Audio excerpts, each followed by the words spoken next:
ସମଦ୍ରତା ନୀତି ଯେମିତି ଥିଲା ସେମିତି ଏବେ ବି ବିଜେଡିର ସମର୍ଥନ ଇଣ୍ଡିମେଣ୍ଟକୁ ଯାଇ ନପାରେ। ତେବେ ବିଜେଡି ସାଂସଦ ନିରଞ୍ଜନ ବିଶୀଙ୍କ ମନ୍ତବ୍ୟ ବିଜେପିକୁ ବଳ ଯୋଗାଉଛି। କିନ୍ତୁ ସାଧାରଣରେ ପ୍ରଶ୍ନ ଉଠୁଛି ଯେ ରାଜ୍ୟରେ ସରକାର ପରିବର୍ତ୍ତନ ପରେ ବି ବିଜେପିକୁ କାହିଁକି ପରୋକ୍ଷରେ ସମର୍ଥନ କରୁଛି ବିଜେଡି? ତାକୁ ନେଇ ରାଜନୀତି ସରଗରମ। ସତ୍ତାରୁ ଯିବା ପରେ ବି ବିଜେଡିର ସମର୍ଥନ ବିଜେପି ସହ। ଭୟ ନା ଭକ୍ତି ନା ଆଉ କିଛି? ଦିଲ୍ଲୀରେ ବିଜେଡିର ସ୍ୱର କମୁଥିବା ବେଳେ ଅନାସ୍ଥାକୁ ବିରୋଧ କାହିଁକି କରୁଛି ବିଜେଡି? ରାଜ୍ୟସଭା ଅଧ୍ୟକ୍ଷ ଜଗଦୀପ ଧନଖଡ଼ଙ୍କ ବିରୁଦ୍ଧରେ ଆସିଥିବା ଅନାସ୍ଥା ପ୍ରସ୍ତାବକୁ ସମର୍ଥନ ବିଜେଡି କରିବନି ବୋଲି ଗତକାଲି ବିଜେଡିର ସାଂସଦ ନିରଞ୍ଜନ ବିଶୀ ଇସାରା ଦେଇଛନ୍ତି। ସେ କହିଛନ୍ତି ଅନାସ୍ଥାକୁ ସମର୍ଥନ କରିବା ନେଇ ନବୀନଙ୍କ ନିର୍ଦ୍ଦେଶ ଦେଇନାହାନ୍ତି, ଯେଉଁଥିରୁ ସ୍ପଷ୍ଟ ଯେ ବିଜେଡି ପୁଣି ଥରେ ଇଣ୍ଡିମେଣ୍ଟ ବିରୁଦ୍ଧରେ ଯିବ। ସେପଟେ ବିଜେଡି କହୁଛି ଏଯାଏ ଦଳପତି କୌଣସି ନିଷ୍ପତ୍ତି ନେଇନାହାନ୍ତି।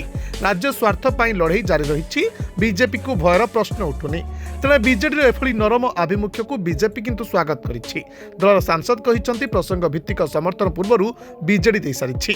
ଏଥିରେ ଆଦୌ ଅସୁବିଧା ନାହିଁ। 24 ବର୍ଷର ଶାସନ କାଳରେ ନବୀନ ଜାତୀୟ ରାଜନୀତିରେ ବେଶ୍ ଦବଦବା ରଖି ଆସିଛନ୍ତି।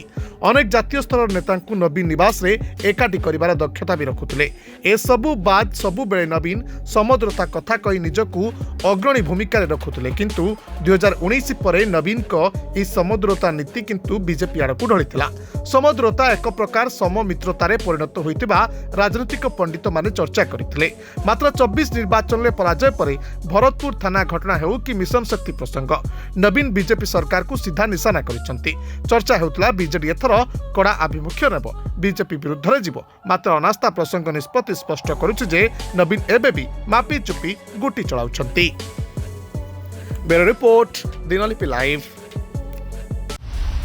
ଦିନଲିପି ଲାଇଭ୍ को एबे ही लाइक शेयर सब्सक्राइब करंतु।